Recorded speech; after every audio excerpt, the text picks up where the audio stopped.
Hey guys, it's Danny. Hope you all had a great weekend. Time for orchid business. Today we're going to talk about some cooler growing orchids and how they're doing now that it's summertime. I have to warn you, we have some good news and some bad news. We're going to start with the good news for a change. However, first of all, I will start by explaining my situation in my grow room here, why things are problematic for cooler growing orchids, just so we have a better image why some orchids really cannot handle this environment that I have in my grow space. So first of all, temperature. Yes, it is very hot, between 35 degrees Celsius to 40.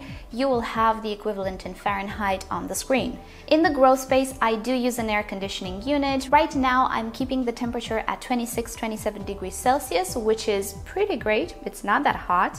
But the problem is, in the nighttime, I do not run my AC because, let's just say, I would rather do something else with the money I would spend on bills. It's very expensive, really. So at night, I rely on fans to circulate the air. Even so, the temperature really doesn't go lower than 25 degrees Celsius at night.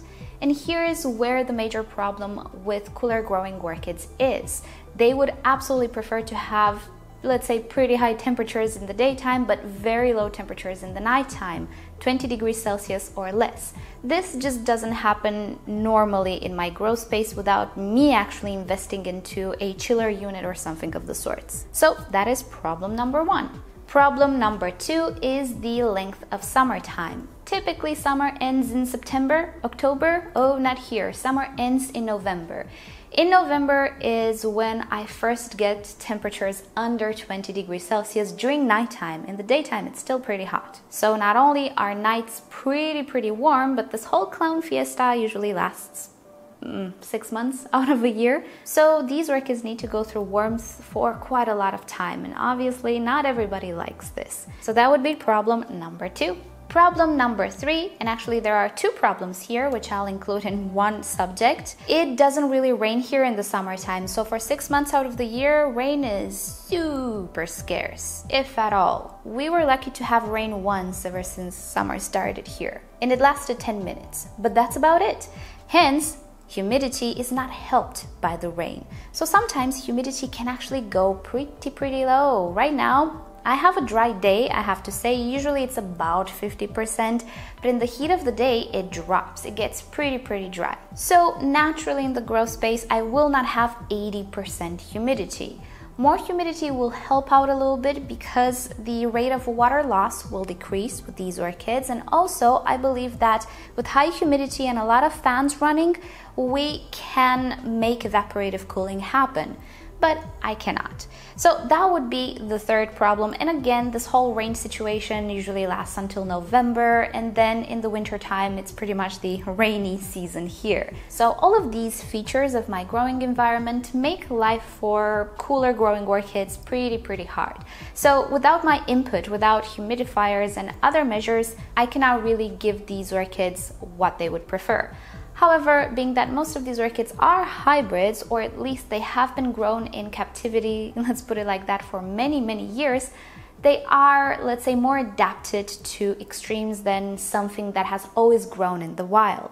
Hence, even if conditions are not ideal, some of these orchids are not really all that bothered. And of course, I try my best to maintain things as cool as possible. But the experiment was, can we actually pull it off without humidifiers or even chilling units and things of the sorts? Well, we're gonna learn today. We're gonna see how the Miltoniopsis, Nelly, cuthbertsonii, Masdevallias, all of these things are doing. And as I was saying, there are some good things and some bad things. So now that we know a little bit about my climate and my situation here, let's look at the orchids and decide what we should do next.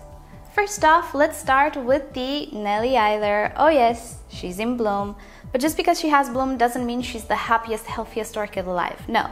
But Miltoniopsis and the Nelly, they're actually handling the summertime pretty great.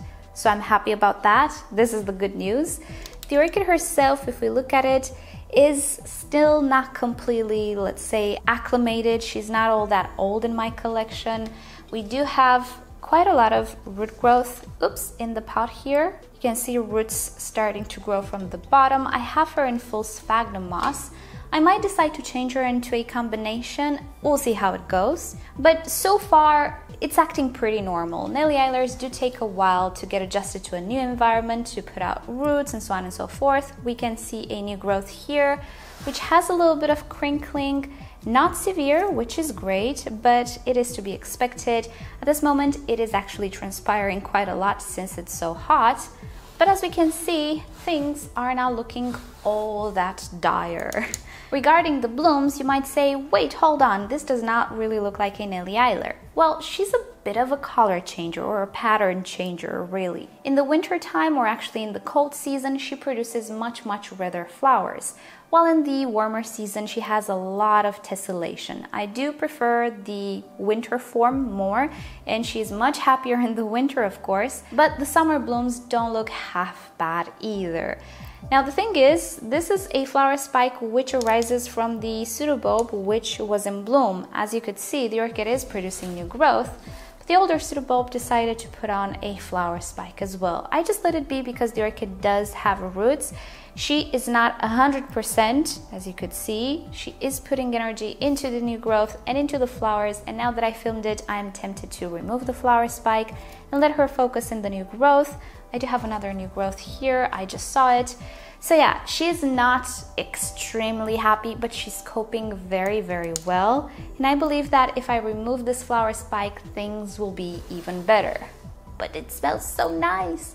It's okay, I'm gonna do what's best for the orchid and remove the flower spike. So overall, the Nelly Eiler, surprise, is doing just fine under the circumstance. To be fair, these orchids are not necessarily cold growers or anything. They're more intermediate growers to cool growers. They would love nighttime lows to be 20 degrees maximum. This cannot happen right now, but I'm not disappointed with the growth. They're actually doing quite okay. Alrighty, let's look at the Miltoniopsis. Now the Miltoniopsis overall are pretty okay-ish. Under the circumstance, I mean, it is to be expected to have a little bit of crinkling, particularly until we create a good root system. Sometimes I need to water a bit more often. You guys might know it was a pretty busy time lately, but yeah, as long as I can maintain watering, everybody is pretty okay. So pretty much the same story as the Nelly Eiler, the Miltoniopsis really don't seem to struggle all that much. And I really am not expecting them to be contest ready looking, but I do want them to be okay and to bloom. And of course, the more time they spend in this climate, the more they will get adjusted to everything. I do have pretty good temperatures for them in the winter time as well, so they can bounce back really well then and establish a root system, so that's great. And in the end, I do believe that the Miltoniopsis will do okay in this climate. They will not do spectacular, but they will do okay. There is another Miltoniopsis, the one that we had in bloom, which I have for more than a year. She spent another summer with me. I'm gonna show it to you separately because we have a case of spider mite. And here she is. This one we had in bloom, I think last month. We had 2 flower spikes. The flowers were really pretty. And as I was saying, I do have her for more than a year. We have a nice root system. This orchid is established, but lately I noticed a few dots on the leaves. I took a closer look and we do have an infection, or actually infestation, of spider mites, which some of you might know is very common in my area, and I do treat my orchids with my preventative measure. Links down below to my measures twice a year. However, this one had flowers and buds, and I decided not to spray it because I might have affected the buds, and in the end I did forget to spray it, and lo and behold, we have spider mites on it. However, this works a little bit in our benefit. It's funny how things just line up sometimes. There's a company who sent me a product against spider mites to try out, and we will do that these days. So she's the perfect candidate because I don't really have spider mites in my collection since I'm doing that preventative measure. So I agreed to try out the product, and then I started to search for spider mite infected orchids and I couldn't find any. And I was like, oh my, what have I done? What am I gonna try it on? But then I found this one.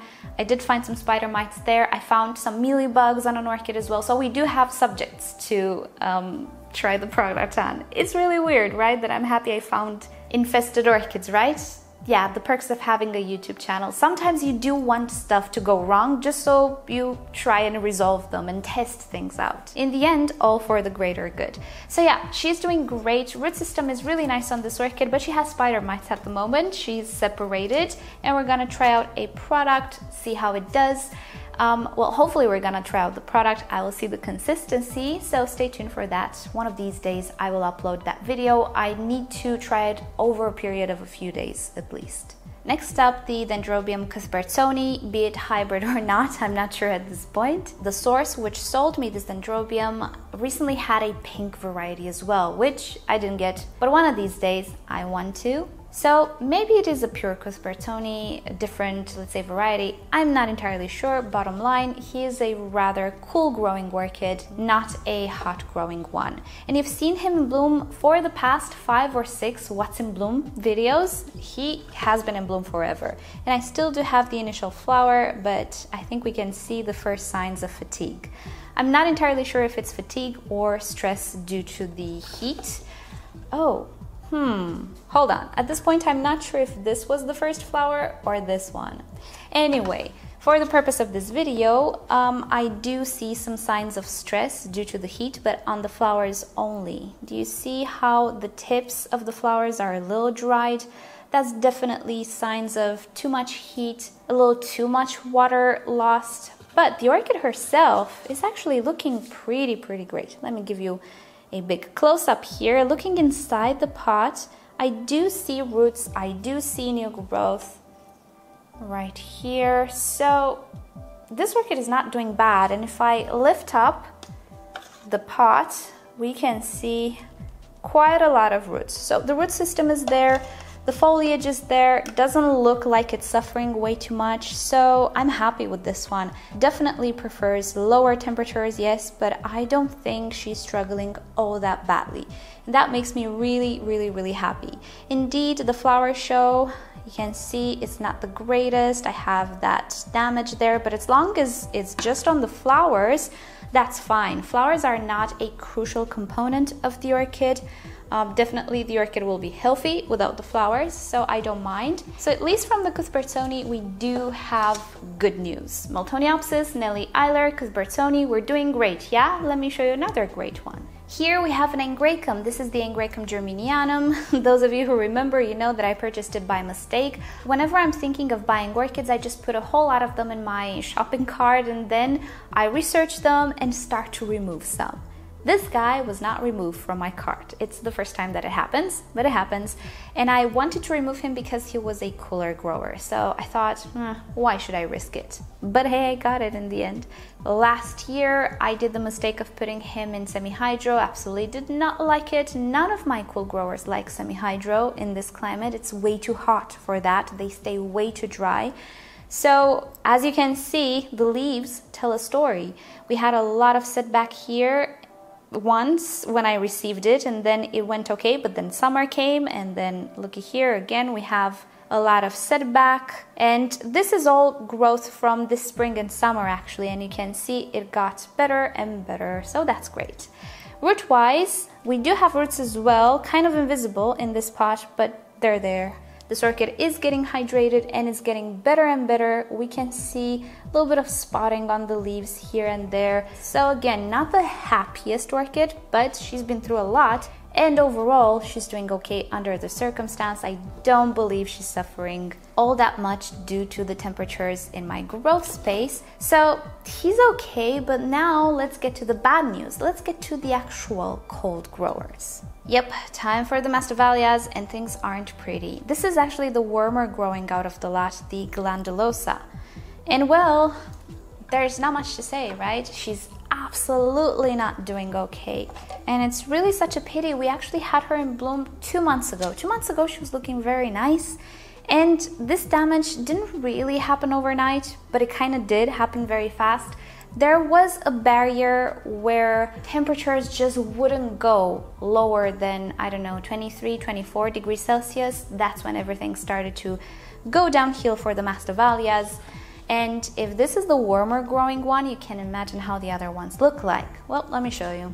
All right, this is the Ignea. We had her in bloom as well. She was looking okay. And again, once that threshold of heat tolerance was exceeded, it pretty much went downhill fast. Not overnight, but fast.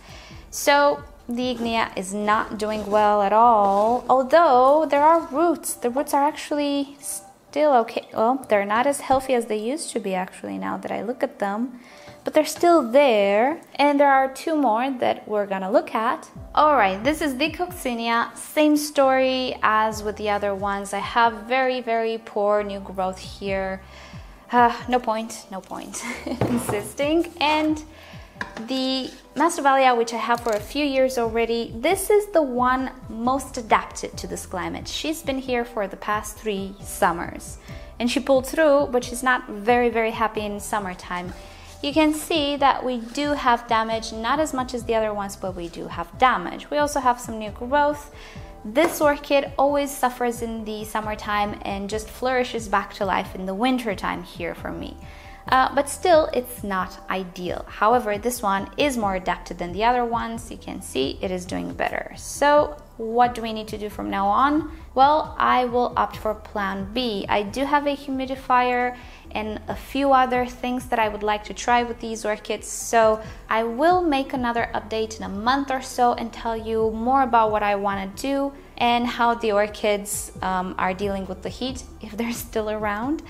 But yeah, just maintaining the temperature, let's say within limits with the air conditioning unit is not enough. And if you think that 26 degrees Celsius is not all that hot, it kind of is for these orchids. They come from much, much cooler places and they are really, really not great house pets. So far, things are not working out, they're failing. So I'll try other things, but yeah, things are really not looking bright for the Masdevallias. So those were the more notorious cooler growing orchids that I have in my collection. There are a few others. For example, did you know that the Prosticea vitellina is supposed to be a cooler grower?